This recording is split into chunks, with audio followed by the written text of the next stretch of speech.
Well, grab your boots and a cowboy hat this week for Summer Fun Fridays. Catherine and I took a trip just around the corner to a local rodeo where we got to see cowboys and cowgirls going head to head in competition.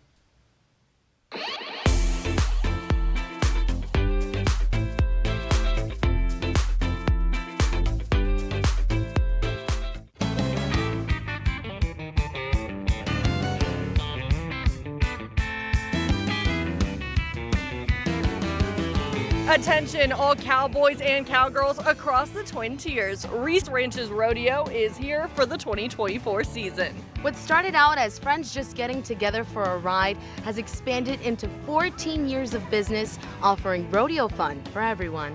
We built an arena out in Pine City, and it was rough and rocky, and that's just where me and my buddies and Katie and her friends would all come up and ride, and eventually all the neighbors were out sitting on the bank watching us. So we were like, let's build a rodeo. So we made an official rodeo. Since then, Reese Ranch Rodeo has paved the way to those who have walked through their doors. From kids to adults and even professionals, everyone has a core memory. When I first started my barrel racing career, it was at Reese Ranch. It was actually at their old facility that they used to have, but this is their new one here. I absolutely love it. It really sparked it from the beginning all the way to now for me. So they allow so many opportunities for me when I started and I was a youth coming up. So I'd really like to give them a huge shout out because they changed the game for me when it comes to rodeo. So. Rain or shine, activities range from barrel racing to team roping and even bull riding. All of bull riding is a mental game. There's no easy way to really go about it other than you kind of just have to, realistically, you just kind of got to be selfish and you got to tell everybody else, like selfish inward, not so much outward. And you got to kind of tell everybody else just, hey, you know, I need to be left alone right now and I just need to focus and get my thoughts. While debate does circulate around the well-being of the animals in most rodeos, one barrel racer who owns a few of the bulls that compete says her bulls are bred to do this and are not forced to buck.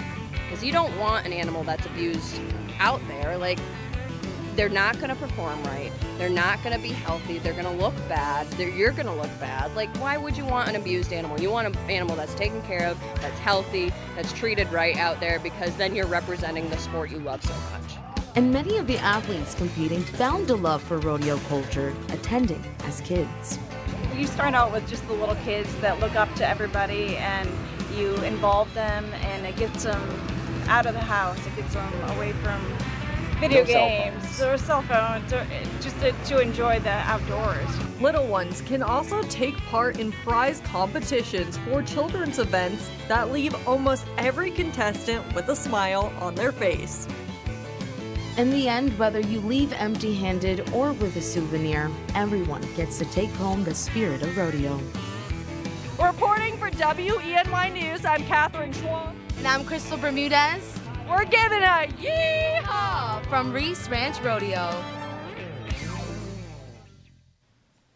And for folks interested, gates open at 2 p.m., horse events start at 4 p.m., and the rodeo kicks off at 7 p.m. The next rodeo is scheduled August 17th, and for information and ticket prices, visit reseranchrodeo.com.